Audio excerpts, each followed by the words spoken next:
My mom would have been so angry so much. Okay, we're ready for Ellie. Mary. We're also ready for Ellie, but it's Mary's turn. Okay. Let's play a name game. I'll say a name, and then I'll ask a couple questions, and we'll see if we can answer them. For example, Miss Carson. Is this a male or a female? Male or female? Female. Okay, good. Is Miss Carson married? No. No. And how old is she? 27. Yeah. I was gonna say Yeah, that. so pretty young, Miss Carson. Mrs. Johnson. Man or woman? Woman. Married? Yes. How old is she? 49. Yeah, maybe 50. Love it. All right, so middle age. Good. Next person. Mr. Brown. Man or woman? Yeah. Is he married? Yeah. Unknown. All right, so we're mixed. And how old is Mr. Brown? 73. 55. 30. 55, yeah. He's 12. All right, so yeah, we got a 12, so it's a mix of ages. And final person, Dr. DeVellis. Who is this person? Is it a man, a woman, married, single? This person is old enough to be a doctor, we know that. But that's all we know about Dr. DeVellis. Fortunately, Dr. D is my dad, and maybe in the future it could be me. This game highlights a part of our system of names that usually goes unnoticed, our titles.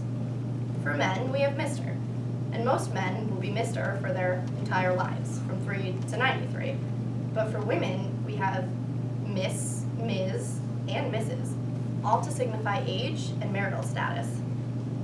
In our game, we can answer age, gender, and relationship status for Miss Carson and Mrs. Johnson, but we can only answer one of those questions for Mr. Brown and Dr. DeVellis. Why should women have to give away so much information about themselves just from their title, while men can be ambiguous? It's not fair that women are all out in the open. The word Mrs. just especially irks me.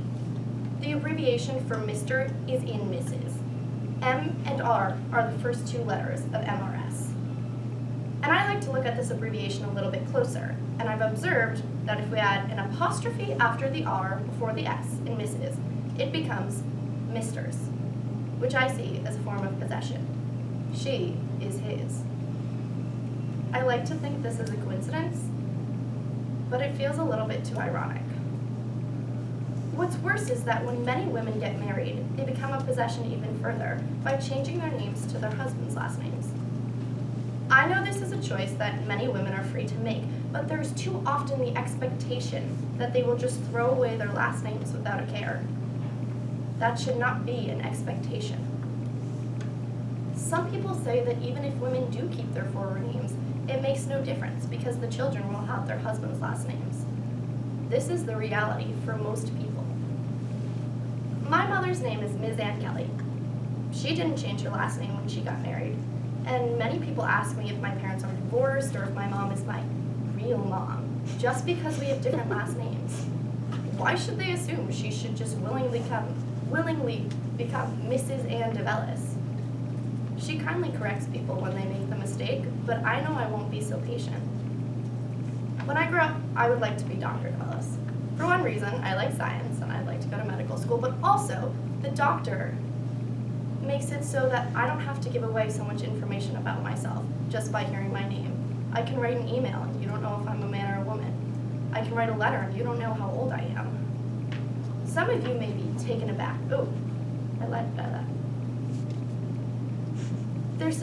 The name Dr. DeVellis has no revealing qualities. And when I get married, I plan to keep my last name. And if I have children, I plan to give my children my last name.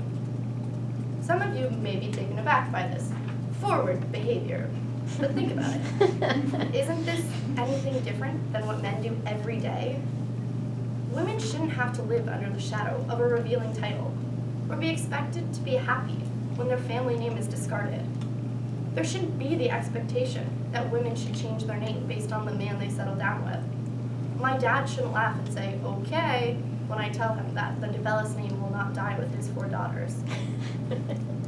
I'm not here to say that all women who give up their last names are unhappy or act like male property, because that's just not true. My problem is with the expectation. I believe that there shouldn't be an expectation to change your last name or your title. Couples shouldn't automatically give their children their husband's last name, and women who have my sentiments shouldn't be mocked. My last name represents my family. I want to be Dr. DeVellis just like my father, and I hope one of my kids gets to be Dr. DeVellis just like me. But if I change my name, that's just not a reality. And so I ask all of you to consider your names. What does your name mean to you? You can change it, or you can leave it. Keep your title or go without it. But I all just want you to remember, there is no expectation to change. Thank you.